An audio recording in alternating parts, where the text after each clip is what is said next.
قبل از شروع ویدیو از شما یک خواهش کوچیکی دارم. لطفاً ویدیو را لایک کنید تا بیشتر دیده شود و کانال را سابسکرایب کنید. این کار برای شما هزینه ندارد اما مرا تشویق به فعالیت میکند. إن الحمد لله نحمده ونستعينه ونستغفره ونعوذ بالله من شرور أنفسنا ومن سيئات أعمالنا من يهده الله فلا مضل له ومن يضلل فلا هادي له وأشهد أن لا إله إلا الله وحده لا شريك له وأشهد أن محمدا عبده ورسوله أما بعد فأعوذ بالله من الشيطان الرجيم بسم الله الرحمن الرحيم وإن كنتم على سفر ولم تجدوا كاتبا فرهان مقبوضة فإن أمن بعضكم بعضا فليؤدي الذي اؤتمن أمانته وليتق الله ربه ولا تكتموا الشهادة ومن يكتمها فإنه آثم قلبه والله بما تعملون عليم. آیات قبلی الله تبارک و تعالی آیت مداینه را ذکر کرده بود برای حفاظت دیون. زمانی که برای کسی قرض میدی پیسه را میدی چه قسم حفاظت از او کرده شود. دو طریقش الله تبارک و تعالی برای ما بیان کرد. یکی به نوشته کردن سند، دوم به گرفتن شاهد، آلی سوم صورت است. برای ما واضح میشه که الله تبارک و تعالی به نزدش اموال مردم چقدر اهمیت داره و همچنان واضح میشه برای ما که دو نفر در زندگی خود و در معاملات خود هیچ وقت نزاع پیدا نشود. از همون خاطر است که یکی از جمله گفتارهای جامع پیغمبر علیه السلام در بخش معاملات امیسته که هر معامله که در او نزاع پیدا میشه یعنی در او فریبکاری است، او باطل است. از همون خاطر بیوع یا داد و گرفته که در او حتما در آخر نزاع پیدا میشه، پیغمبر علیه السلام او طور داد و گرفته منع قرار داده.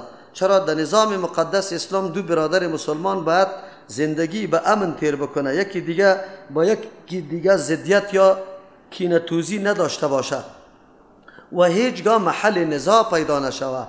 در این طور مسائل یقینا که بعضی اوقات نزاع پیدا میشه، بسیار سخت نزاع پیدا میشه و این یقینا یک قدر احکام ورزیده است که انسان در زندگی خود سرش فکر بکنه، درک میکنه که الله تبارک و تعالی حکیم ذات است و چرا این امر بر ما کرده. در اینجا اگرچه قیدا ذکر میشه که در سفر باشه و کاتب موجود نباشه، در اون صورت باید ضمانت بگیره، رهن بگیره، لیکن این قیدا اتفاقی است. اگر در کسی در اقامت باشه، سفر نباشه و کاتب هم موجود باشه، میتونه مسئله سند نوشته کردن یا شاهد گرفتن نکنه و در عوض ضمانت بگیره. این در اختیاری امی آدمی که قرض میده برای ازی سپرده شده، این اختیار داره. لیکن چون که اکثر حالات اینطور است که در سفر کاتب پیدا نمیشه و در اونجا شاهد پیدا نمیشه، در اونجا ضرورت به ضمانت است. ضمانت یکی از جمله وثیقه های است که انسان به اعتماد کامل پولی خود به کسی قرض میده، به خاطری که اگر او رای فرار بگیره یعنی جنسی از او که در بدل اونمو پولی که تو قرض داده برای تو باقی میمانه. از خاطر انسان به اطمینان زندگی میکنه. موضوع مهمی که در این موارد این قرآن خودش دلیل بالای عزیزه که گروی هست. گرو کردن یعنی ضمانت دادن، این را به نام وثیقه مالی میگه. چون قرض داده یالی به خاطر ازی که اعتمادت کامل پیدا شود، آلی جنسی امو کسی را که قرض داده جنسی از او را قد خود نگاه میکنی. زمانی که پولی تو را پس برای تو تسلیم کرد، جنسی از او را پس میدی. چون که در مسئله قرض همیشه نیت ثواب می باشه و این کدام معامله داد و گرفت از نگاه شریعت نیست که اجاره باشه یا شرکت باشه یا مضاربت باشه یا بیع باشه. این معامله نیست، بلکه یک احسان است، یک مساعدت و کمک است با برادر مسلمان به دادن پول. چون اعتماد فضایش موجود نیست، از او خاطر تو ضمانت میگیری. از اینمی چیزی ضمانت گرفته شده منفعت گرفته نمیشه. دلیل قوی بالای از او امینجا کلمه مقبوضه است، نگفته که فرهان منتفعه، او طور چیزی گرو شده که از او نفع گرفته شود، یعنی کسی گرو کرده او بعد از او نفع بگیره. نه، قرآن ایره مقبوضه گفته، منتفعه نگفته. یکی دوم نسل این مورد موجود است. پیغمبر علیه السلام کدام چیزایی که قابل انتفاع است و باید از پیشش نفع گرفته شود او را خود تشریح کرده. مثلا بز، گوسفند، اسب، مرکب، این چیزها را، شتر تو گرو گرفتی، آلی چون که خدمت از او را میکنی، شب بروز او را او بده، علف بده، خدمتش میکنی، محنت و مشقتش میکشی، در مقابل همین محنت و مشقتش تو از چیزایی که از او تولید میشه از او استفاده میکنی. سری مرکب سوار بشی، بز گوسفند شیریش میخوری، علتش است که محنت میکشی. عالی اگر از دیگه چیزی گرو شده منفعت گرفتن جایز می بود، ضرورت نبود که پیغمبر علیه السلام استثناء میکرد تنها چیزای مرکب و سواری و بز و گوسفند. باید این حکم همونطور عام باقی میماند و هر کس از این همی چیزی گرو شده همونطور نفع میگرفت. اگرچه نظر یا آرای علما خیلی اختلاف داره، در خود مذهب، در بین مذهب هم در بین علمایشان اختلافات وجود داره از 4 مذهب. لیکن بعضی میگه که اگر اجازه صاحبش باشه پروا نداره، بعضی میگه که نه مطلقاً جایز است، بعضی میگه مطلقاً نارواسته. لیکن قولی راجح است که چون پیغمبر علیه السلام بعضی چیزها را مستثنا کرد، معلوم شد چیزای دیگری که برای حفاظتش محنت نمیشه از اون نفع گرفتن نادرسته است. چرا تو یک اجر طلب داری از الله تبارک و تعالی میگیری که او اجر آخرت است، از او خاطر پاداش دنیا را از این چیز گرفتن نمیتونی و این مرادف سود است، هیچ کدام فرقی نداره. اگر من خانه خدا به کسی گرو بدم که گرو نداده باشم و یک لگ افغانی برش داده باشم، در ماه 10,000 افغانی را برای من داده میره، هر ماه برای من 10,000 افغانی میده. در هر ماه اگری پول ما باقی بماند 10 ماه برابری پول ما یک لگ افغانی را کمایی کردیم، پولم اصلی پول ما به دستم میاد. در حالی که اگر یک نفر یک لگ افغانی را به مدت 1 سال بده و در آخری سال برش بگه که 1,10,000 افغانی برای ما بده، این مردم سود میگه و این سود صریح است. اینجا تو دینم اینجا اگر در هر ماه 10,000 میگیری، نه تنها که در سال آخر شود تو 10,000 بگیری، در هر ماه 10,000 میگیری. این هم هر کس میگه که سود است. چرا در مرتبه اول تنها 10,000 از اضافه میگیری از اصل قرضت و در دوم که در ماه 10,000 گرفتی 1 لگ افغانی را دیگه باز اضافه گرفتی. چی فرقی داره؟ اگر ما در خانه از او میشنم، اگر در خانه امون نفر که پول برش دادیم و خانهش گرو کردیم در یک خانه دیگری بیشنم، ما کرایه یک ماه را 10,000 افغانی میدم یا نمیدم؟ حتما میدم. وقتی در خانه ازی میشینم پس برای ما 10,000 روپه کمایی شد، ما در ما 10,000 افغانی در جیب ما آمد و در آخر هم امو 1 لگ افغانی خدا میگیرم. ما در حقیقت در مقابل 1 لگ افغانی 1 لگ افغانی دیگر را گرفت و این یک جانب است. در یک جانب حتما فایده است، در جانب دیگه معلوم نیست که فایده میکنه یا نمیکنه. اصلا پول قرض گرفتن برای کار نمی باشه. کسی که احسان میکنه بله ما آمدم تو دلم سر میسوزه شیخ صاحب، میگم شیخ صاحب پولدار آدم هستی، چی میکنی قدر سرمایه را 1 لگ افغانی را به من قرض بدی که سرش کار کنم؟ حالی دل میسوزانه، شفقت داره، ترحم داره، مرا میده و من سرش کار میکنم. قرض است، فایده را از پیش ما طلب نداره. اصلا این قرضا برای رفع مشکل یک مسلمان میباشه. این طوری هیچ کس آماده نیست که بده که تو برو سرش کار بکن. بسیار کم مردم مسلمان خیلی مهربان و مشفق پیدا شود اگر این طور قرض بده. اکثر در مشکلات که دستمند میمانه از یک همسایه، از همسایه دیگه پول میگیره به خاطر مشکل خود رفع بکنه و چون فضای اعتماد وجود نداره خانه خود برای ازو گرو میده. این معامله نیست که حالی سرش فایده بگیره. حالی مردم همی گپ میزنه که از سری پولی ما او کار میکنه. اگر تو پول برای کار دادی، صورتهای دیگری مشروع در دین وجود داره، به مزاربت بده، به اجاره بده، به شرکت بده، خودت سرش کار کن، خلاص. این مسئله قرض دادن که تو خانهش بگیری او تو فایده را نخ گرفته بری، او مردکه معلوم نیست که میرفت جیبش هم که صبور زد ام 1 لگ رفت ام کار و روزگارش رفت، در بدر است و بیچاره عالی 20 سال نمیتونه که پس 1 لگ افغانی را پوره کنه و برای تو بده که خانه خدا از تو خلاص بکنه. این یک موضوع، این قطعا نادرست است. خود تاسف است که امروز علمای ما بدون تحقیق فتواها داده رایسته. یک بیع را به نام بیع وفا میگه. این اول ما براتون بگم صورت بیع وفا چیست. بیع وفا این را میگه من خیلی دوچار مشکل شدم، هیچ کس برام پول قرض نداد، من مجبور شدم قرآن کریمی که خیلی زیاد دوست دارم مجبور شدم امیر بفروشم. شیخ صاحب قرآن کریم از پیش ما گرفت، ولی زمانی که قرآن کریم ای میگرفت حالت مرا خوب مشاهده کرد که مولوی صاحب کو قرآن کریم خیلی زیاد دوست داشت و با مجردی که شیخ صاحب از پیشم گرفت ما بسیار خسته شدم. شیخ صاحب برای من پس گفت که مولوی صاحب هر زمانی که تو پول پیدا کردی امی قرآن کریم به می نرخ ما پس بری تو میدم. ایره میگه وعده. ایره میگه چی؟ وعده کرد برای ما.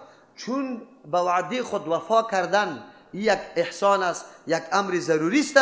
آینده من می پول پیدا کردم، در شیخ صاحب پیش کردم، به مو نرخ قرآن کریم خدا پس گرفتم. اینی را بیع وفا میگه.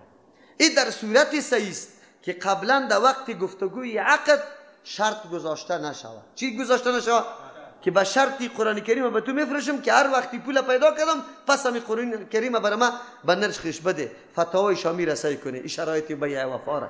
این ملا در تلویزیون همین شرایط هم یاد نداره. مقصد در زبانش آمده به مردمی شرایط بیان نمیکنه. مردم گول زده رایسته، کلی مردم در گیره و غرق است در سودخوری. اما سودی که جنگ با الله و رسول الله است.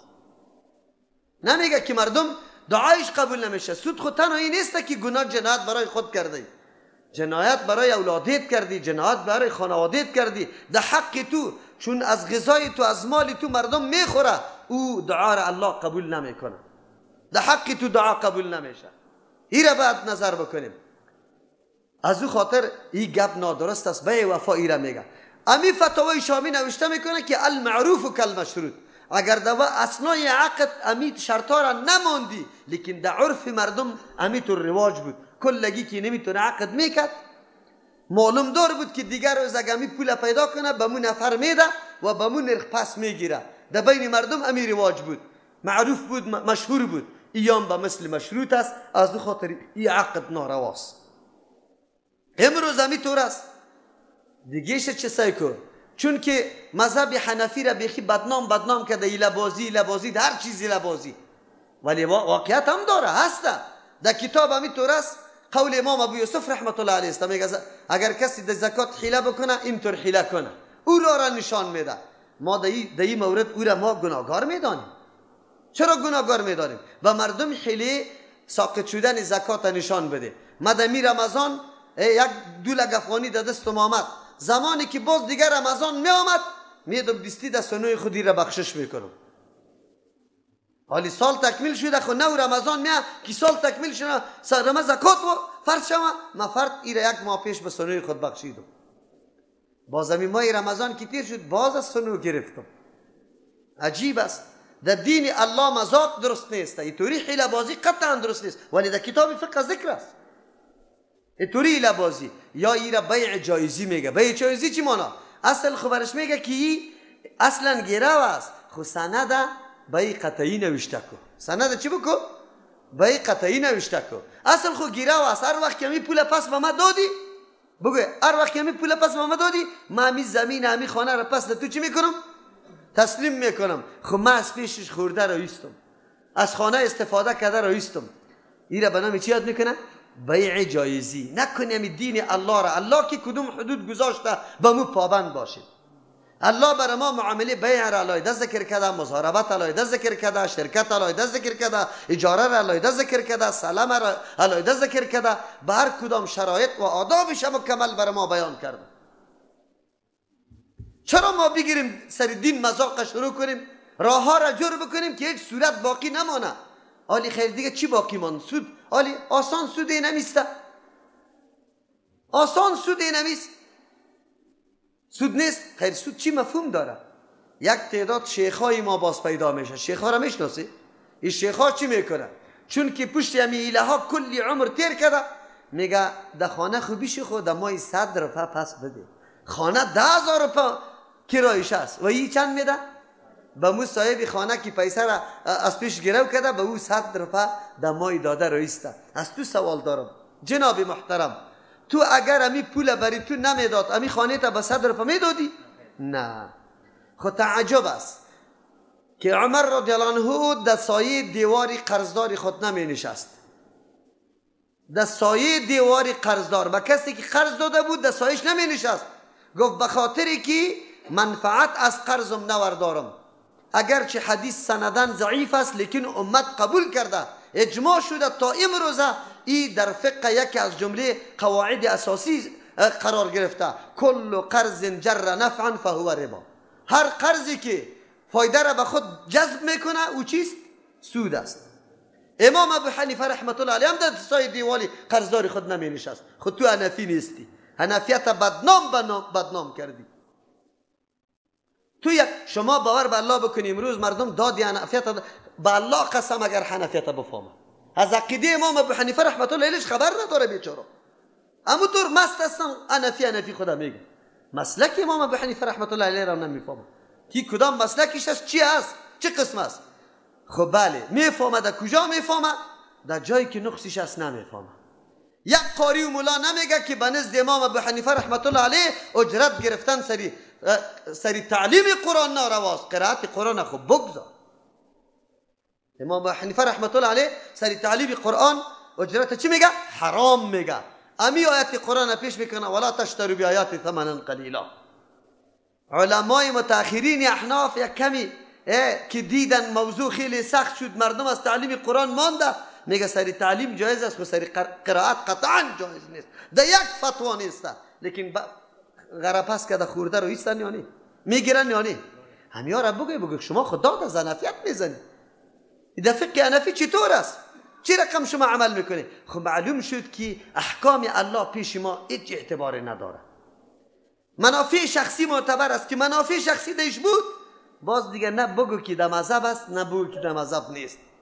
خلاص اینمی طور گپ است. امروز در اینمی مسئله گروم امی قسم است. قرائت سری قبر به نزد امام ابو حنیفه رحمت الله علیه ناروا و درست است. ولی کسی میگه تو که نگویی تو را میگه سایکو از دین برآورده، جار و جنجال است. ما در دو مورد در پغمان دیگه جای هر جای همینطور میکنم. سوره بقره عام است. در یک سری مورد چی میخونه؟ اولی سوره بقره، در آخر در دیگه سری مورد چی میخونه؟ آخر. من نخوندم، در یک اثری ضعیف ثابت است، دیگه در حدیث مرفوع نیست. چطور شده میتونه کی سبب بخشش مرده باشه و پیغمبر به ما نگوید که بخونه؟ بعد بر ما وصیت میکرد این قدر مرده ها با میلیون ها تیر شده، یک عمل خود نقل شود که بله فلانی صحابی در قبرش همی صورت خوانده شد. این خود موضوع پشت و پرده نیست که در گتاق انجام داده شود. این موضوع است که در عالم در بین مخلوق و موضوع است که در آخرت تعلق داره. اگر آیت خوانی موجب ثواب می بود پیغمبر در یک حدیث نه در 1000 حدیث برای ما بیان میکرد، ما را ترغیب میداد. چرا تحیت المسجد ثواب داره برو حدیثایش سعی کن، مسواک ثواب داره برو حدیثایش سعی کن. ها پیغمبر ما را یک درو تعلیم میده که اینی قدر ثواب داره. او آیت خوانی ثواب داشته باشه پیغمبر بر ما یک دفعه هم نگوید. امکان داره؟ عجیب است. خود دین فهمی مشکل گپ است که هر کس بفهمه. دین فهمی طور گپ عادی نیست که هر کس درک بکنه. امی عقل خود نظر خود فکر میکنه که البته نه کاری خوب است. کاری خوب اونموست که محمد رسول الله صلی الله علیه و سلم انجام داده، امر کرده، ترغیب داده، تشویق کرده. که پیغمبر انجام نداده باشه، ترغیب نداده باشه، تشویق نکرده، او را کاری خوب گفته نمیتونه، ولو که در عقل ما بسیار بالا وانمود بکنه. اگر تو واقعا عقیده به پیغمبر داری که محمد رسول الله صلی الله علیه وسلم پیغمبر است، باید اینمی قسم تابعداریش بکنی. جایی که پیغمبر عمل کرده انجام بده، که نکرده ترک کو خلاص. اونو وقت تابعدار پیغمبر میشی و اونو وقت جز دوم کلمه را میفهمی که محمد رسول الله. اگر نه که عقل خود جنگاندی یام خوب کار است، یام خوب کار است، یام خوب کار است، پیغمبر نمیدانست، پیغمبر برش هیچ نمیفهمید. تو که امروز دعا بعد از نماز میکنی، پیغمبر نمیدانست که دعا به حیات اجتماعی به اجتماع مردم خوب زود قبول میشه، یک تو میدانی. تو خیلی انتقاد سری پیغمبر داری که ای پیغمبر یک نقصان کرده ای تو به حیات اجتماعی دعا نکرده ای، ما از تو کده یک کمی مرتبه ما بالاتر شده، ما از تو کده خوب میفهمیم، ما دعا میکنیم. همینطور است یا نیست؟ دین نام اتباع است، پیروی از چیزی که برای در سند صحیح ثابت میشه از او پیروی کو، از او دیگه شب بگذار. موضوعی ازی بود که شیخا صدر پر میمانه برای خود چی میکنه؟ قرآن از 10,000 کرا 9,900 روپر از سری پولی خود گرفته است. ما در ما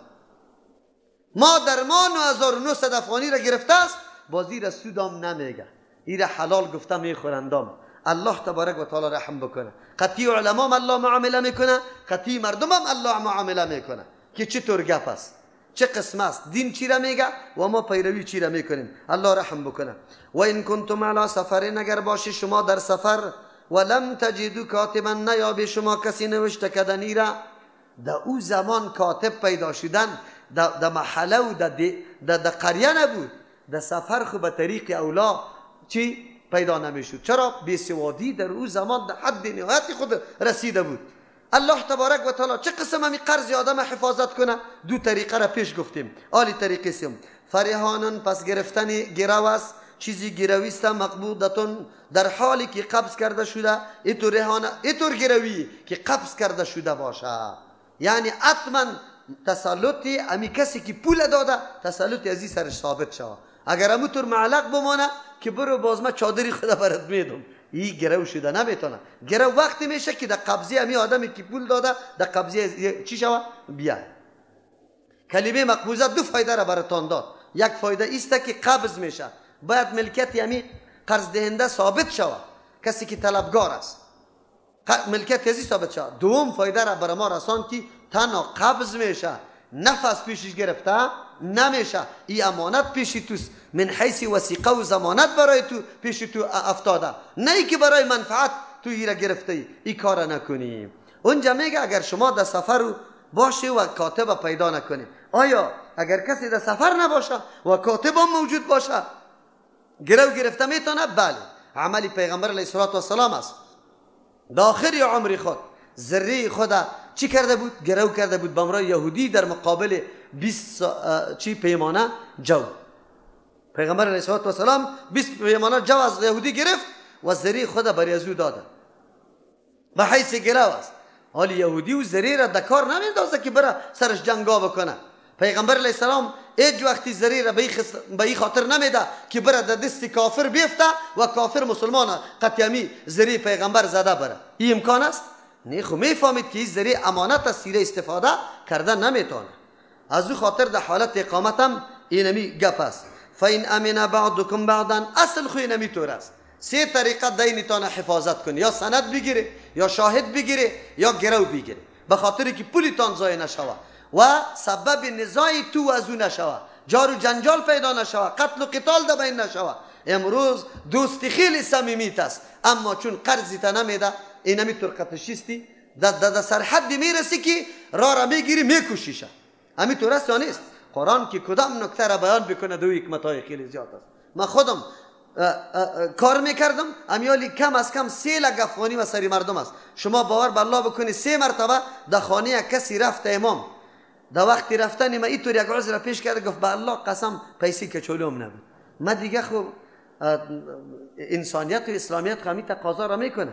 اونجا قرآن برای ما میگه که اگر کسی معسر باشه، نادار باشه، چیز نداره، فنظرتون الی میسره، باز مهلت دادن از تاشی را توانمندی از او را. این مهلت دادن آنقدر ثواب داره مثل که همون قدر مقدار پول تو چی کرده باشی هر روز صدقه کرده باشی. بدر پس دور خوردم، اما دیگر روز که زنگ زدن گفت پول کجا؟ کی گفت که ما توی سرمایش پول نداری؟ ما برش دیگه چیز نگفتم. ما گفتم اتق الله، از الله بترس، اتق الله، از الله بترس. روز فرا میرسه که ما باز مطالبه حق خود از تو میکنم. اوی حق ما تنها نیست، این مشترک حق است، دیگه کسام ختم شریک است. تنها حق خود ما هم نیست که ما برات بگیم که برو بخشیدم نادار است، نادار هم نیستی. لیکن عجیب است که انکار میکنی. خب بعد از دوی آیاتای قرآن یک برم چی میشود؟ بگوی در پیش روی می آمد که اگر سند میداشتی حالی کش میکردی در محکمه، اگر شاهد میداشتی کش میکردی، اگر گیروی میبود نمیداد، جنسش قطعی تو بود، خیر و خلاص. خب لیکن حالی یه چیز ندارم. چرا؟ اعتماد کرده بودم. چی کرده بودم؟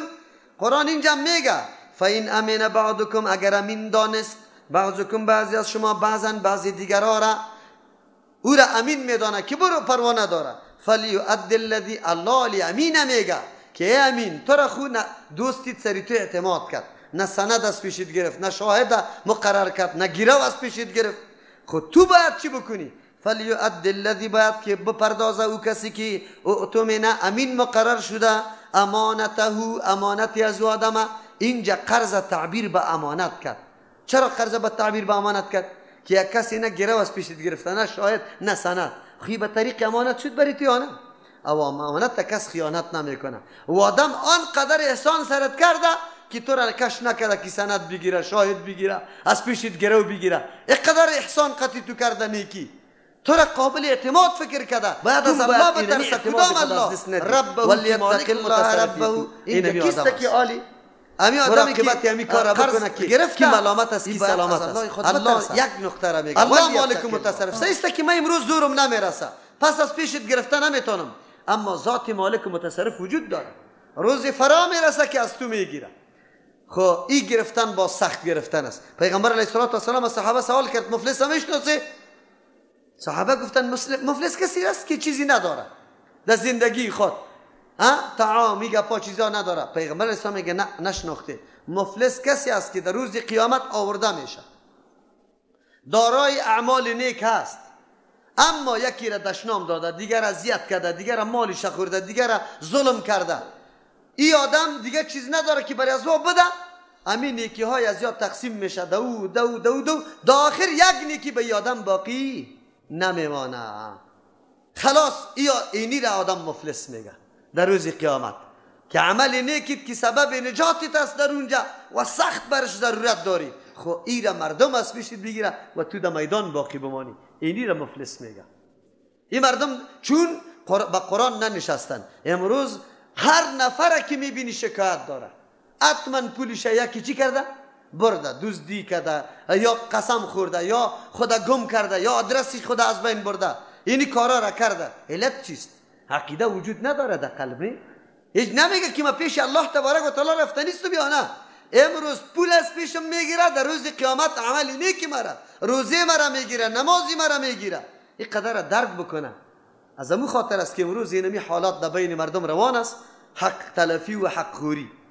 ولا تکتم الشهاده. بله الله تبارک و تعالی حیثیت یک برادر مومن، حیثیت آبرویش، حیثیت مالش چقدر پیش الله تبارک و تعالی قدر و قیمت داره، چقدر رفعت و بلندی داره. شما خبر دارید؟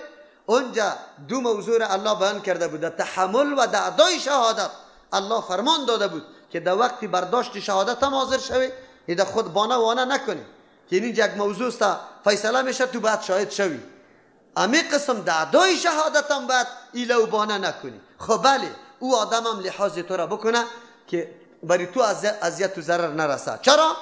در برداشت و در تحمل و در ادای شهادت هم زنده کردن حق یک برادری کی بود؟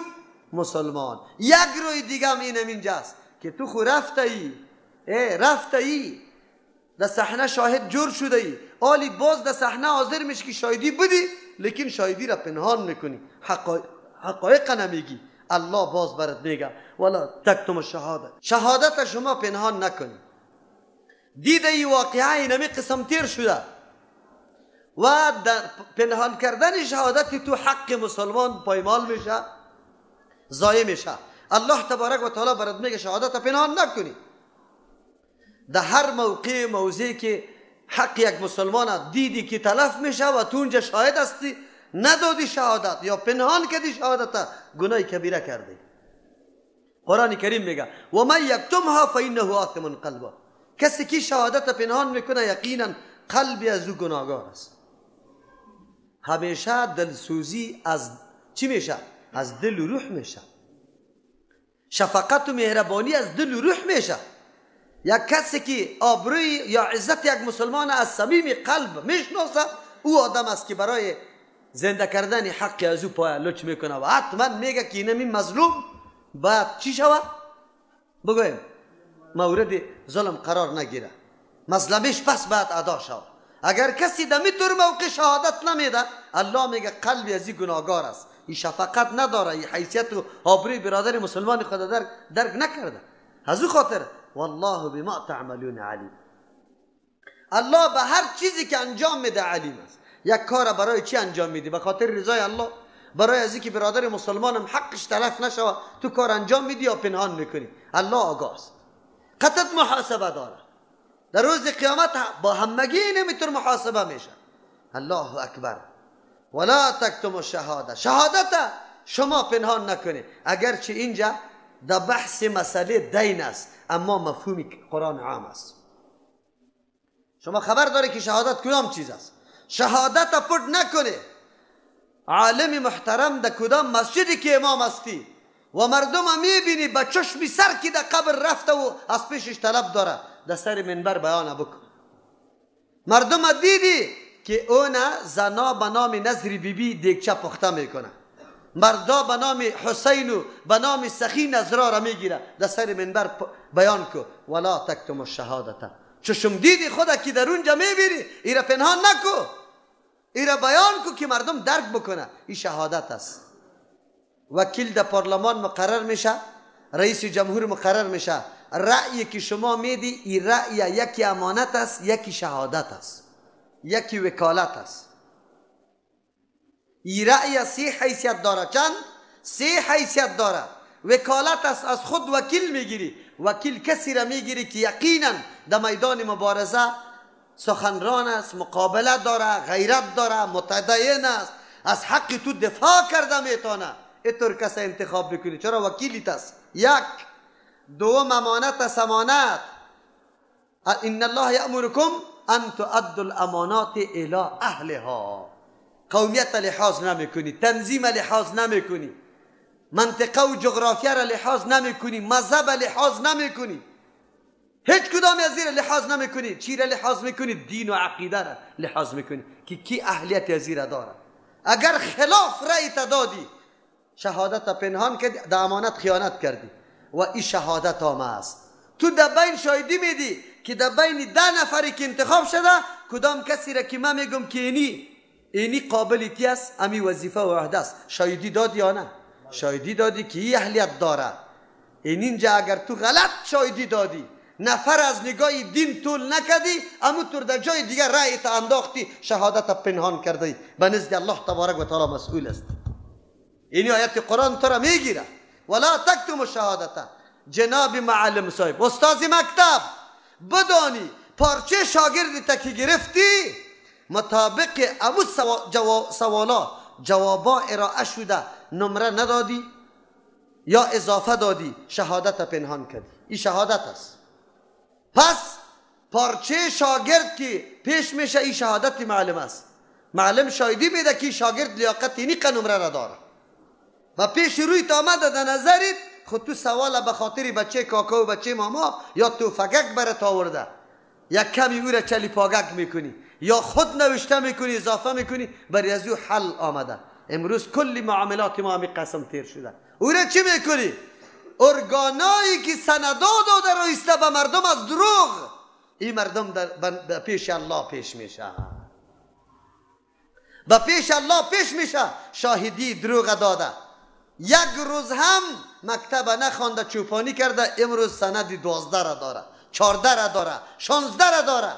تو شهادت پنهان کرده ای. اینطور فکر نکنی که بیا مالی یک رقم میکنیم نه. در دین خود پابند باش، لحاظداری نکو.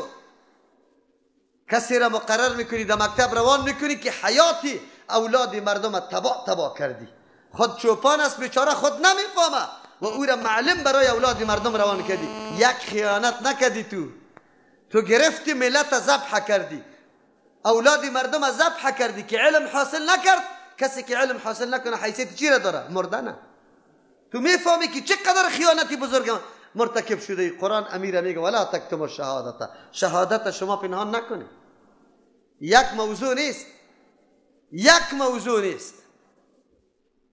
کسی از پیش مشوره طلب میکنه، دخترش 2 نفر طلب داره، یکی بچه کاکایت است، یکی بیگانه. خب دیندار است بیگانه، خب خانواده، خب اخلاقی، خب حیثیت و وزن داره، اما بچه کاکایت ولی میگی نه و قدر کدام خاندان نیست. شهادت چی کرد؟ پنهان کرد. برادر مسلمانم در این امور کلشی شهادت است را پنهان نکنی. خلاص خاص به خاطر رضای الله قدم بگذار و این گپا را در نظر بگی. اگر کسی پټ میکنه و من یکتمها فانه آثم قلبه، قلبی از مریض است، گناهگار است، تشخیص نمیتونه که حق شهادت کی داره و حق یک مسلمان چه قسم زنده شود. والله بما تعملون علیم. الله به آن چیزی که شما انجام میده مکمل عالم است. الله اکبر. معلم صاحب کدام طرف میری؟ در دنیا خو بچه کاکایت یا بیادرزادی تولد جور کردی، در آخرت چی جواب داری؟ ها؟ کدام جواب میدی برش؟ ایرا معلم هیچ گناه نمیدانه. مردم ما ای رای که میده هیچ گناه نمیدانه. اول خو در کدام نظام تو رای میدی؟ آیا همین انتخابات عمومی در اسلام هست یا نه؟ این پدیده غرب است یا نه؟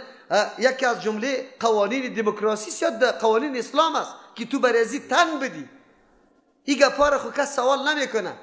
مست و ملنگ میگرده میگه من مسلمان هستم. در کجا مسلمان هستی؟ در کدام جز مسلمان هستی؟ تنها در نماز؟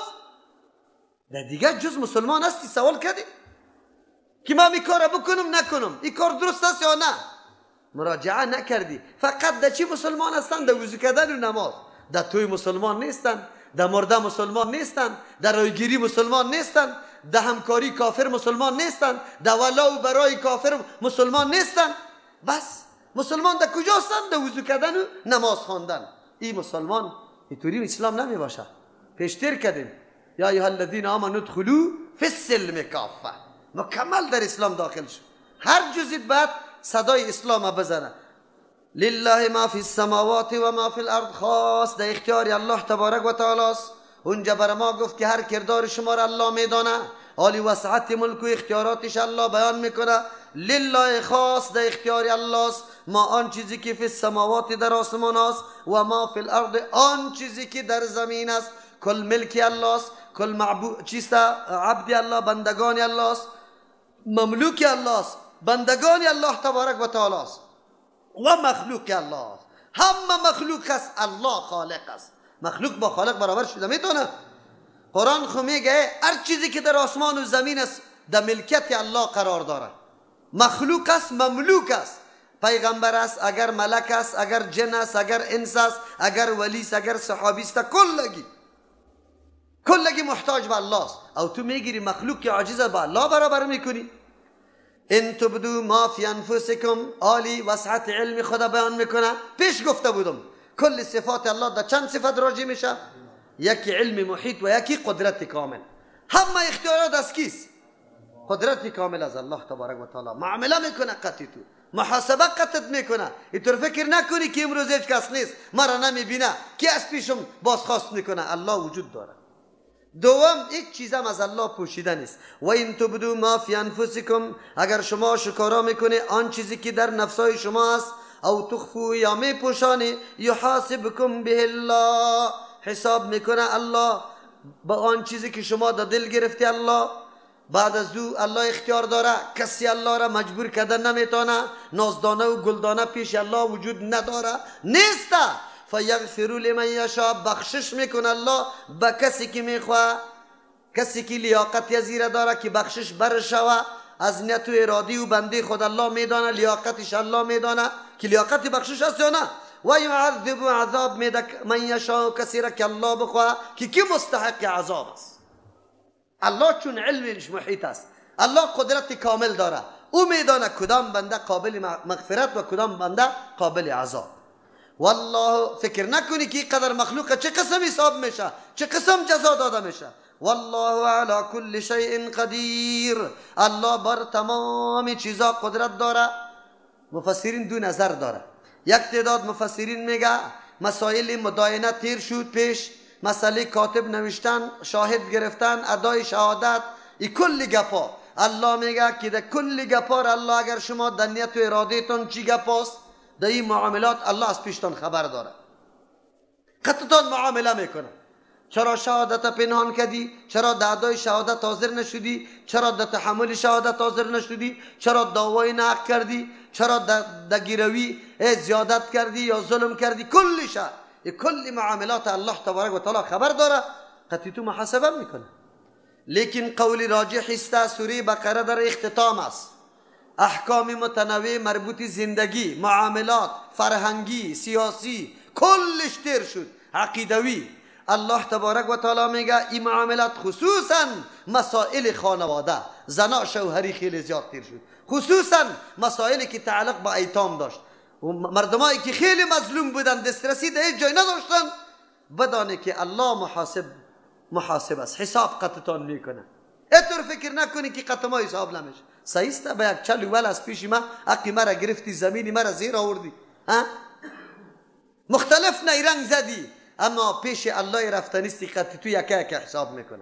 در قلبت که کدام اراده است. ان تبدو ما فی انفسکم، اگر آشکارا میکنه آن چیزی که ما چیز او عقیده، او نیت، او اراده، کدام چیزی که در قلبت میگرده. اگر تو اشکارا میکنی، اگر پنهان میکنی، الله قطعت محاسبه میکنه. بعضی مفسرین میگه که آیت منسوخ شد. چرا صحابه کرام وقتی که آیت شنیدن آمدن پیش پیغمبر علیه السلام گفتن یا رسول الله، الله تبارک و تعالی امرای ما محاسبه میکنه و هیچ انسانی نیست که در قلبش یک نوع خدشه وسوسه تا بالا نشوه، خطور نکنه.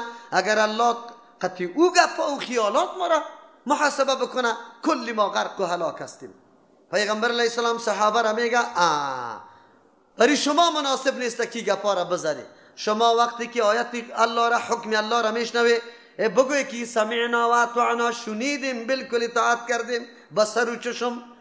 یهود واره نشوی که سمعنا و عصینا بگوی. نه، از او خاطر الله وقتی حالت دید آیت دیگر لا یکلف الله نفسا الا وسعها و آیت روان کرد و آیت منسوخ شد. از او خاطر یک نظری مفسرین نیست ای آیت منسوخ شده، نه، نظری دوم ای راجح است. ای آیت منسوخ نشده. اعمال دو قسم است. یکی اعمالی است که توسط اعضای خارجی انجام داده میشه، یکی عملی است که توسط قلب انجام داده میشه. ایمان تعلق به چی داره؟ به قلب داره، به قلب. توکل اعتماد بالای الله در چی تعلق؟ در کجاست؟ در قلب. امید از الله در چی است؟ خوف از الله در چی است؟ این امور است که تعلق به قلب داره. از او خاطر الله محاسبه به عمل قلب میکنه. او این عمل قلب اختیاری است، اینطور نیست. یک. دوم است که اینجا پیش ما و شما تیر کردیم بحث انفاق فی سبیل الله بود. انفاق بود، کسی به ریا، کسی به سمعت، کسی پشتش منت و احسان میگذاشت، کسی اذیت میداد و کسی در راه الله مصرف میکرد. الله میگه عمل که انجام میدی تعلق به نیت داره. عمل خود بیرون انجام داده میشه، لیکن اونجا نیت کدام قسم نیت است؟ خودنمایی است یا رضای الله تبارک و تعالی؟ الله قطعا محاسبه میکنه. عملی تا میبینه به اعتبار قلبت که در قلبت چی نیت کرده ای. اگر رضای الله ثواب برد میده، اگر خودنمایی باشه دیگه چیست؟ مکمل از بین میره. از او خاطری منسوخ نیست. در حدیث هم چیست؟ پیغمبر علیه السلام میفرمه که الله تبارک و تعالی چی کرده؟ معاف کرده از امت ما آن چیزی را که نفسای از یا چی میکنه؟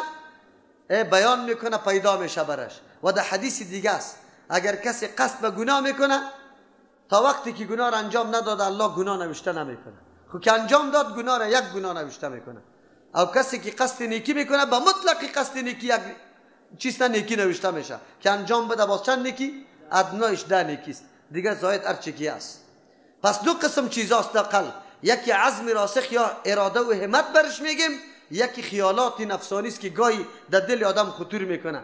در خیالات نفسانی که در دل خطور میکنه غیر اختیاری است، الله ما را نمیگیره. اما آن چیزی که اونجا خوب تحقق پیدا کنه، تحقق پیدا بکنه، اونو را دیگه الله تبارک و تعالی محاسبه میکنه. یک زنه ناگهان در نظرت خورد، خوب در ذهنت همینطور شیرین آمد، حالی پس از او باز در قلب دور دور نمیدی، همینطور رفت، در او الله محاسبه نمیکنه. اگر نیکی حالی در قلب دور دادی، حالی در صدد عزیزتی که چطور ما دیگه عمل انجام بدم، یعنی باز ببینم چه قسم رابطه پیدا کنم، ای به اختیاری توست. و ای را هم میگه و ای را اراده قوی میگه، عزم راسخ میگه. از او خاطر دی تو چی میشی؟ محاسبه قطعا میشه. از او خاطر آیت منسوخ نیست. الله تبارک و تعالی اشاره کرد که ای انسانا قطعا شما محاسبه کرده میشه، هر چیزی را که پنهان کرده یا آشکارا کرده. آمن الرسول بما انزل الیه من ربه والمؤمنون. سوره بقره که شروع شده بود با تفصیل متقین شروع شده بود. متقین کسانی بود که اول سرش ایمان به الله به غیب داشت، آخر سورم به تفصیل ایمان ختم میشه. ایمان چی را میگه؟ آمن الرسول بما انزل، تفصیل میکنه ایمان. پیش تشریح ایمان در اول براتان کرده بودم. دستخط الله میکنه بالای کی؟ بالای ایمان پیغمبر و ایمان کسی که همراه پیغمبر است. ما بار بار سر یک موضوع بسیار تاکید داریم. کدام موضوع؟ موضوعی که مردم کتابای تاریخی خشک‌تر خوانده و در مقابل صحابه کرام آنقدر بغض و دشمنیشان پیدا شده که هیچ پرسان نکن. و یک تعداد مردم که دشمنان صحابه است، همچو کتابا را و همچی تبلیغات خواب رونق زیاد داده رو ایسته. امروز مردم ما بیچاره آگاهی نداره معاویه رضی الله عنه را دودش نام میده، لعنت میگه. از صفحه تلویزیون در شان معاویه رضی الله عنه لعنت گفته شده، دمی افغانستان و کابل تان است. این برمیخوره به عقاید ما. جزء عقیده ما است که ما صحابه را به چی یاد میکنیم؟ به نام نیک یاد میکنیم. نزاها و تشنجات صحابه را میسپاریم به کی؟ الله تبارک و تعالی. بنابر خطاهای اجتهادی بوده، هر چی که کرده الله قطعش محاسبه میکنه. از همون خاطر امام شافعی رحمت الله علیه میگه وقتی از پیش سوال شد از تشنجات صحابه، گفت او موضوعاتی است که الله تبارک و تعالی شمشیر ما را از خونی از ما چی کرده؟ پاک نگاه کرده. ما زبانای خودم از گفتگو در شان از ما چی میکنیم؟ پاک نگاه میکنیم. علم نداریم، علم دقیق نداریم، موضوعی خیلی واقعی برای ما بررسی نشده، چطور فیصله کنم در حق یک صحابی؟ نمیتونم فیصله. خب لیکن قرآن کریم یک جای نه، در چندین جای برای ما آدرس میده که صحابه کدام مردم است. این جمع برای ما آدرس میده. چه رقم آدرس میده؟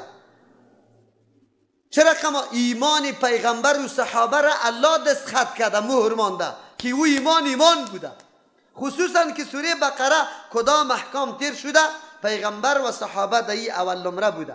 قرآن خود شاهدی میده، الله شاهدی میده. آمن الرسول، ایمان داره پیغمبر، به ما به آن چیزی که انزل الیه نازل کرده شده به سوی پیغمبر، من ربه از جانب پروردگارش، والمؤمنون، مؤمنا در زمان پیغمبر علیه السلام کلش به آن چیزی که سر پیغمبر نازل شده ایمان داره. ایمان صحابه را کی بگوی شاهدی میده؟ الله شاهدی میده. خب امروز فرقه های گمراه مردم در کدام حالت واقع کرده؟ صحابه را چه قسم فکر میکنه؟ با صحابه چی میگه؟ طعن و لعن گفته رایسته. باز تو ملا صاحبام میری دمو مجلسش که بالای صحابه لعن گفته میشه، بالای عمر لعن گفته میشه، تو جناب مولوی و ملام رفتی دمونجا تقریر هم میکنی قطع از وا، تایید هم میکنی جلسه مجلسش، کارش، کردارش. ملا صاحب تا را دیده این مردم فکر کرد که والا این فرقه هم حق است، دخترای خدا برش داده رایست، خیشی کرده. بیا دیگه در روز قیامت جواب بگونی. قرآن صحابه را میگه ایمانش تایید میکنه، و کسی که صحابه را لعن میگه تو میری قطع از وا و چیستا دوستی میکنی، خوش آمستی. به خاطر چی؟ 300 افغانی میگیری یا 200 یا 400 یا 500؟ چقدر میگیری؟ الله رحم بکنه. ما از کی گله بکنیم؟ عوام بیچاره را چی؟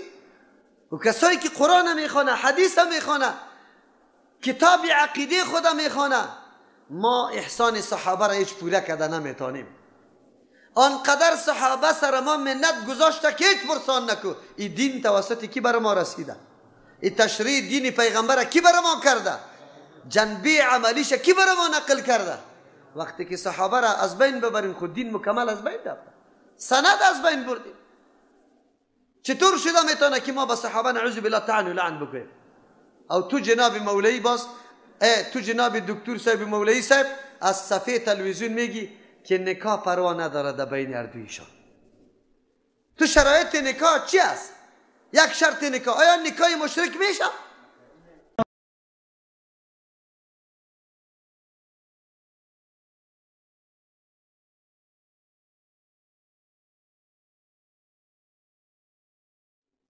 اگر کسی، هر کس باشه، ولو پدر و برادرم باشه که عقیده شرک داشته باشه، نکاح دختری مسلمان قطع از او نمیشه، مشرک است.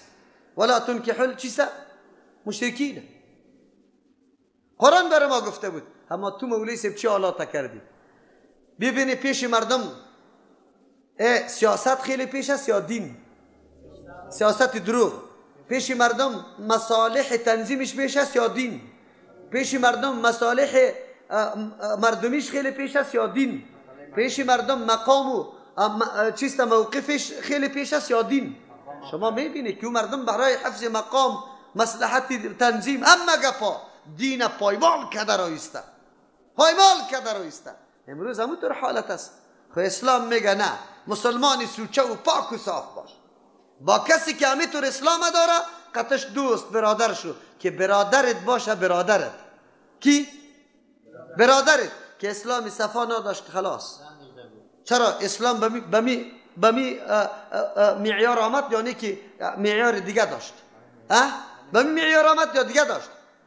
سلمان ایرانی از اهل بیت شمرده میشه. کی؟ خلیکن ابو لهب از اهل بیت شمرده نمیشه. ابو طالب از اهل بیت شمرده نمیشه. چرا معیار هم ایسته؟ امروز تو مسلمان هم اگه معیار در نظر میگیری بفهمی که مسلمان هستی. اگر این در نظر نمیگیری الهی دعوای اسلام کردن دروغ است. نمیشه.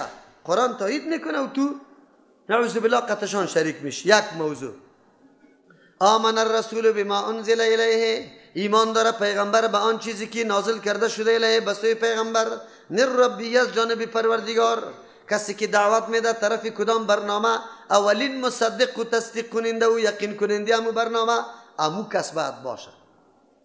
از او خاطر هر پیغمبر به کدام نظامی که دعوت میده خودش یقین داره که نظام آدم که خود یقین نداشته باشه چرا دعوت بده؟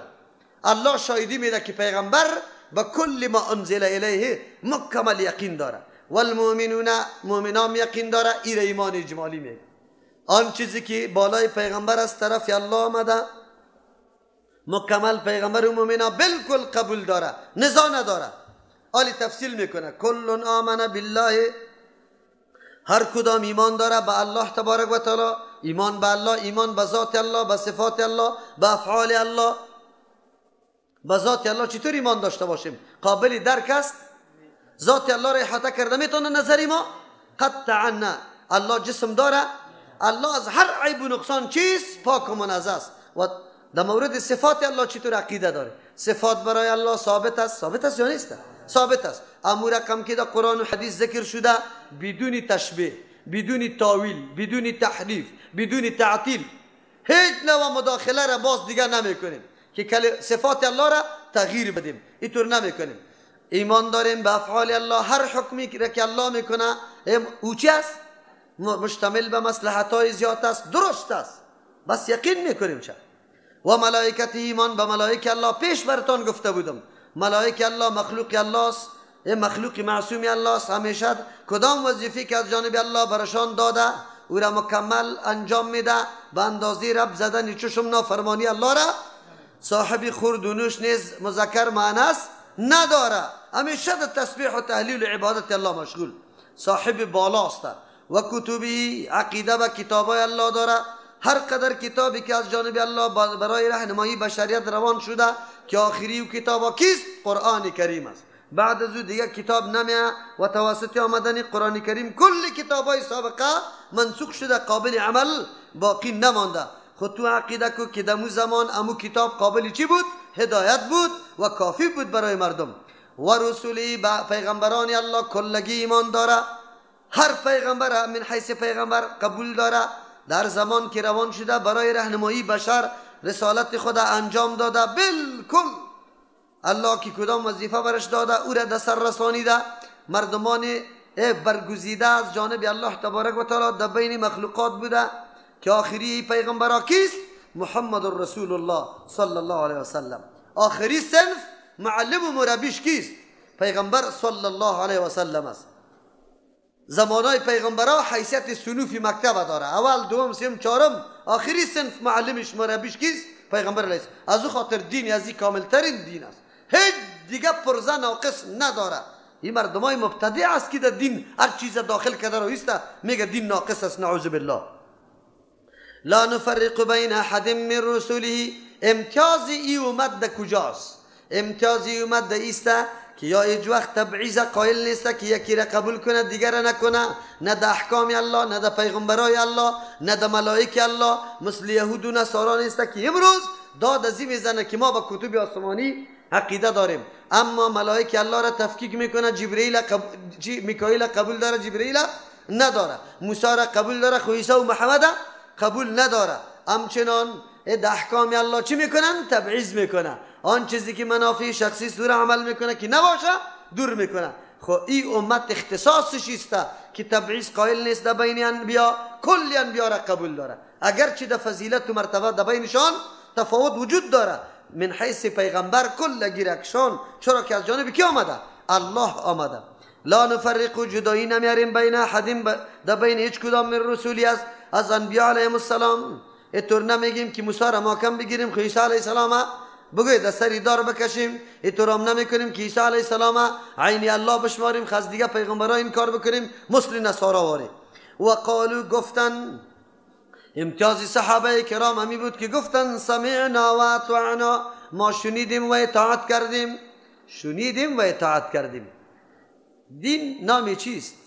تنها این است که زبان خدا در بدیم، کلمه شهادت بخوانیم. دین برنامه عملی سمعنام است، به دل و جانی را بپذیر. کدام حکم الله که توسط پیغمبر بری تو رسیده ای را به دل و جان بپذیر. خب پذیرفتن تنها به دهن نه. و اطعنا، ما اطاعت کردیم. دین نام عمل است. عالی مکمل مطابق نقشه پیغمبری را عملی کردیم. قرآن براتان معرفی کرد. ایمان چی را میگه؟ او نه چند چیزا بر ما بیان کرد. ایمان به الله، بگوی به کتابای الله، به ملائکه الله، به رسول الله. خب ایمان به میعاد مبدا را بیان کرد، در بین متوسطات بیان شد. ایمان به آخرت هم بیان میکنه. و قالوا سمعنا و اطعنا، گفتن شنیدیم قبول کردیم و اطعنا اطاعت کردیم. آلی اگر کدام لغزش کوتاهی از پیش ما میشه، چون انسان هستیم از ما خامخا خطایا میشه. غفرانک، طلب بخشش از تو داریم، مغفرت تو را طلب داریم. ربنا، ای ذاتی که مالک و متصرفی ماستی. و الیک المصیر، عقیده داریم که بازگشت امام طرفی توست. میعادم اینجا ثابت شد، عقیده آخرت ثابت شد. این را ایمان کامل میگه.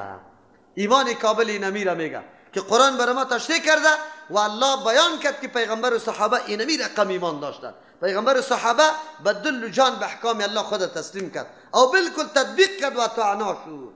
لیکن امرای انجام عمل، امرای از که برنامه عملی داشتن، باز هم حراس از کی داشتن؟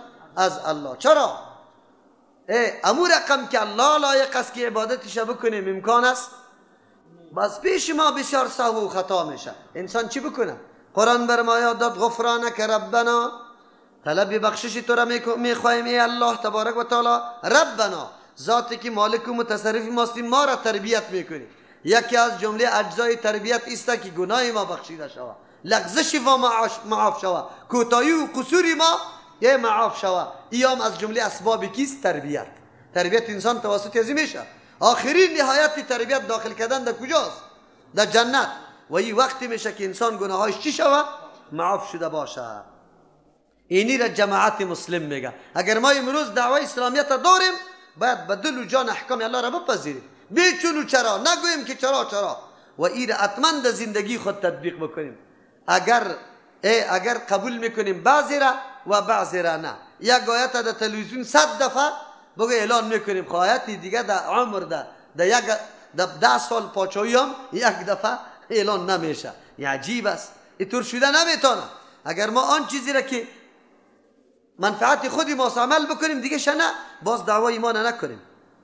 لا یکلف الله نفسا الا وسعها، الله مکلف نمیکنه یک نفس مگر به اندازه توان و طاقتش.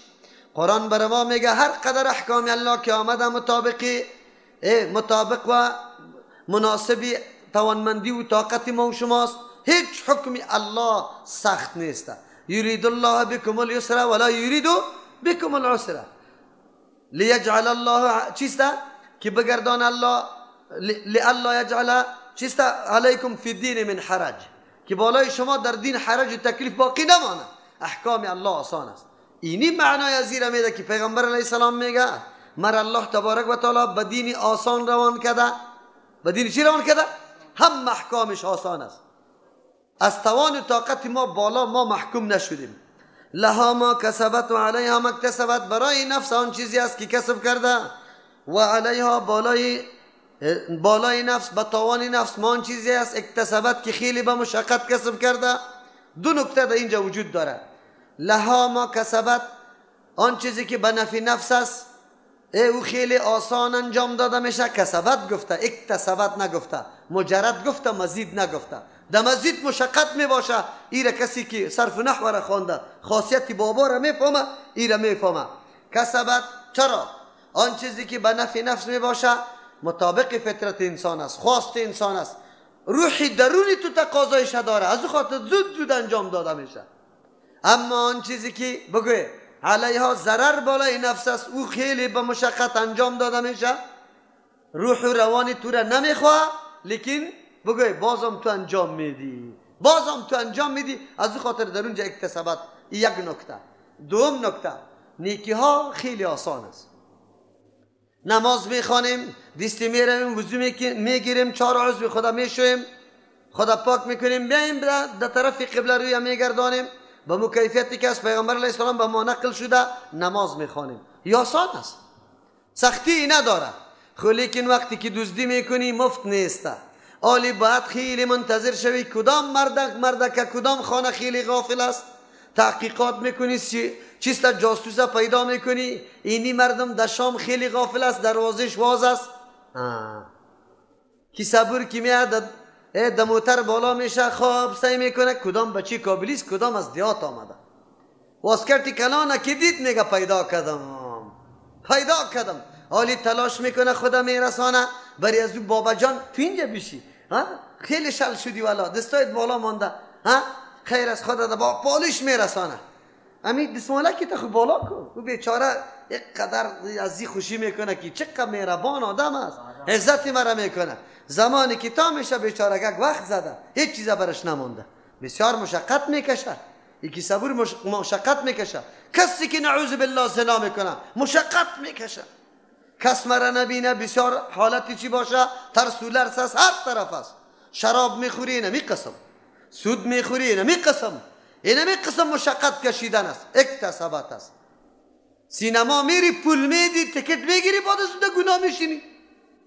اما در مسجد آمد هیچ کس از پیشت پول تقاضا نکرد که بده. گناه توسط مشقت حاصل میشه، مردم میکنه. از ابو خاطر در روز قیامت امی قدر رسواستی که بالا سعی کرده نمیتونی که الله برات میگه این کارهای آسان چرا انجام نمیدادی؟ و این کارهایی که خواهش نفس بود او یک درو وجدانی تام قبول نمیکرد، شرمندم بودی، خجالت هم بودی، آیت قرآن هم آمده بود، پیغمبرم برات گفته بود، او آخرت هم دادید بود، بازم توی کار کردی. چرا کردی؟ چرا اینطور کار انجام دادی؟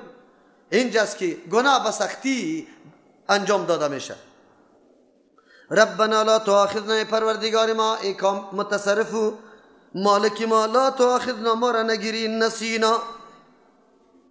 7 دعا را مومنا میکنه، نتیجه را برای ما بیان میکنه. بعد از انجام تمام عبادات الله تبارک و تعالی بجا آوردن احکام الله. خو ای احکام الله را بجا آوردن به طریقی کی؟ پیغمبر.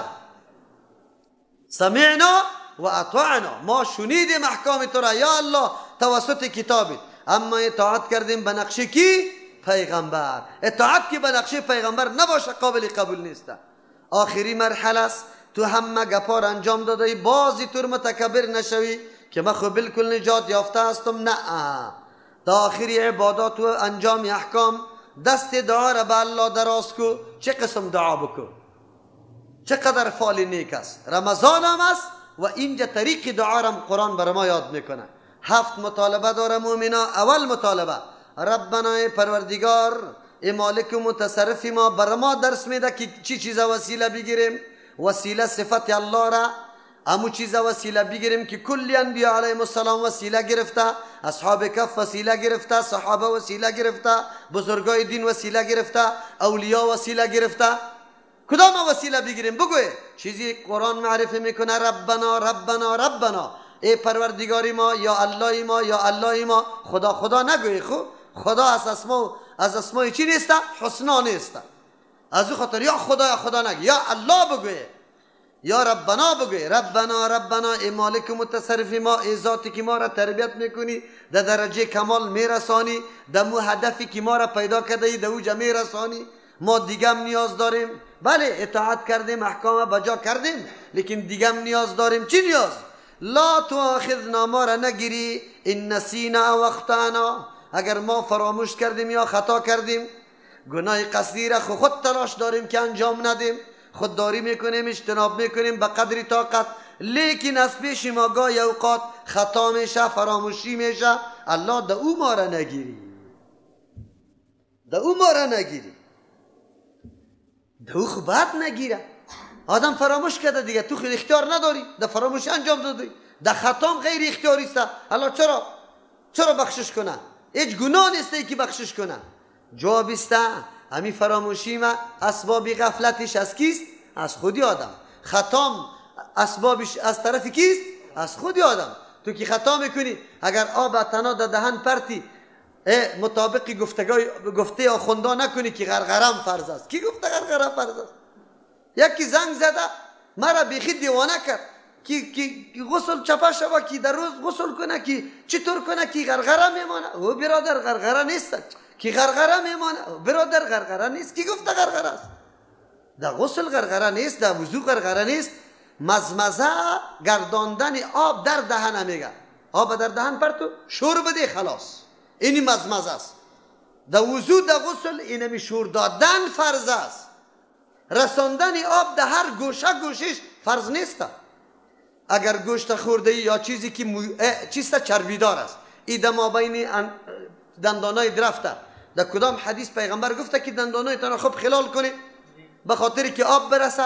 بله. ما را گفته مسواک بزنی به خاطر که اونجا مواد باقی نمیمونه، چرا که دهن باز گندبوی میده نمیده. برای صفایی و نظافت برای ما گفته، ولی اینطور نگفته که آب نمیرسه گوشت قد باقی میمانه، اینالی باز غسلت نمیشه. امروز امین ملاهای بدبختی که ملا و عالم نیست در جنازه در مردم تقریر کرده، کسی که دندان خدا پر کرده آب نمیرسه غسلش نمیشه. کسی که در حالت بیوضویی پر کرده ای بیوضو باقی مانده. و بدبخت لعنت الله سری تو نشود. توی فتوا از کجا میدی؟ تو در یک حدیث پیدا کو که آب رساندن در بیخی هر چی دندان، باز عضو انسان در پیش الله چقدر اهمیت و قیمت داره. او بدبخت یک دندان اگر کسی میده میکنه در مقابل دیت گرفته میشه. خبر داری نه چقدر دیت است؟ یک دندان انسان چقدر اهمیت داره. حالی به دندان پوش داده نشوه، به دندان پر نشوه، اینقدر عضو مهم انسان از بین بره از دست فتوای تو ملای ناملا. مردم چی شود؟ یک نفر برم زنگ زد، کدام ملا در سر جنازه تقریر کرده بود، امی گپا گفته بود که کل جنوب بسته. پس برم زنگ زد، گفت مولوی صاحب زود جواب برم بگو که قریب دلم است که دندان خدا بم بمانم که بپره دیگه. چرا؟ ما دندان خدا پر کردیم در حالت بیوزی. اینجا یک مولوی در سر قبر گفت که غسل نشده. ما گفتم بدبخت است، مولوی نیست، او چوپان است. چوپان مولوی کجاست؟ برای ما بکشه دلیل. باز او فتوا را غلط داده، حنفی نیست. فتاوای حنفی مکمل گپا گفته. فتاوای حنفی میگه در کدام پایت که بطرقه در شقش چیره چربوره یا چیره پرتی بعد از غسل کده میری هیچ پروا نداره. چرا؟ آلی ظاهر بالاست، ظاهر پایین نیست. بعد از او امی فتوا میگه که اینمی رقم اگر دندان پر کدی همو پر شدگی ظاهر میشه، خیر و خلاص دیگه چیز نیست. ای اصلا حنفی ها نیست. ای بیچاره یقین بکن حنفی هم نیست. کتاب حنفی رو نمیفهمه به مردم. اینطور حالات در مردم پرتافته. بیا درایم نه در غسل نه در وضو غرغره فرض نیست. خصوصا در رمضان کسی غرغره نکنه. تو غرغره میکنی خود آب تیر میشه، تا که تو پس خدا اینطور میکنی نصفشو طرف میره. حالی اسباب خطا را تو برابر کردی. اینی را اسباب خطا میگه. نه مزمزه فقط آب در دهن پرت و خیر و خلاص. از همون خاطر دندان پوش دادن پر کردن کلش جایز است، درست است. ولو که در حالت جنابت پر کنی هم درست است. دیگه شخو چی میکنی؟ مردم در حرج انداخته در تکالیف. تو فرایض نماز غسل و وضو را ببین چی فرایض است. الله رحم بکنه. اینجا چی میگیم؟ لا تؤاخذنا، ما را نگیری، مؤاخذه نکنی ای الله. این نسینا، اگر ما فراموش کردیم اسباب فراموشی را خودی ما برابر کرده باشیم. اگر ما فراموش کردیم، چه رقم فراموش کردیم؟ قرار موبایلم دارم، خب زنگم داره، لیکن خب میفهمم حالی دمی دیگر است. دمی دیگر است، نماز دیگر حالی وقتش داخل میشه، ولا خو سرم آمده، قرار خواب میکنم. موبایل قطع تست روشن نمیکنی که یک ساعت بعد دیگر بیدار شو. قرار خو رفتی این نازان شما که آزان داد یک دفعه بیدار شدی. حالی تو نسیان کردی نه، فراموش کردی نماز. یکی خدا مصروف کرده ای در دکان، ای را سودا بدی، او را سودا بدی، ای را سودا بدی، او را سودا بدی. دم اول خوب ده دلی بود که نمازم نمانه. ایره سودا بود، ایره سودا. یک وقت وی 4 بجه است. الله خودی من خود پیشینه نخواندم، فراموش کردی پیشینه. اسباب فراموشی را خودت مهیا کردی. از او خاطر این قابلی چی است؟ بگه بخشش است، طلبی بخشش است. ربنا لا تؤاخذنا، پروردگار ما را نگیری این نسینا اگر فراموش کردیم و وقتانا اگر ما خطا شدیم. در بین نسیان و خطا فرق است. نسیان و نموره میگه هیچ دیادت نیست روزه را، اینالی بیرون رفتی یک گلاس آب خوردی پس وی بر روزه بودم، هیچ روزت بجای است، هیچ پروا نداره. خطا و نموره میگه که اون آب دهن پرتافتی چی؟ یک دفعه غرغره، 2 دفعه، 3م دفعه درد که از پیش چی شد تیر شد. باز میگه مولی بین دور کردم قضا است یا نه؟ چرا قضا نیست؟ تو خودت گرفتی با عمل خود کار کردی. ربنا ولا تحمل علينا، دیگه دعا، ای پروردگار ولا تحمل علينا، بار نکو بالای ما، اسران ایتور یک بار گرنگیره که ما حملته و مثل که ورداشته ای علی الذین، بالای کسانی که من قبلنا پیش از ما بود. ما را بار نکنی تور باری که پیش مردم بار کرده بودی، یعنی سر ما ایتور احکامی را مقرر نسازی که او ما را مانع از فعالیت بسازه. اصل بند کردن میگه، یا ایتور چیز قطعی تو باشه که مانع دست و پایت بسته واری شوه، کار کردن نمیتونی، فعالیت نمیتونی. اینجا الله تبارک و از الله تبارک و تعالی طلبی تو احکامی هست که ما از عهدش برآمده نتانیم. امتهای سابقه بنابر گناهایی که داشتن بعضی امور سرشان حرام شده بود. نجاست از بدون قطع کردن چی؟ بگه لباس دیگه چی پاک نمیشد و گوشت شتره سرشان حرام بود، به خاطری که جنایت کرده بودن. از اصل حرام نبود، خب جنایت کردن، الله به طریق عذاب سر عذاب بعضی پابندی ها و محدودیت ها را گذاشتن. مثل که آلی چی میگه؟ بگه تعذیرات اقتصادی را که وضع میکنه مملکت ها چی میگه؟ از چی تعبیر میکنه یک مملکت که اقتصادش چی میکنه؟ یادتان میاد؟ چی؟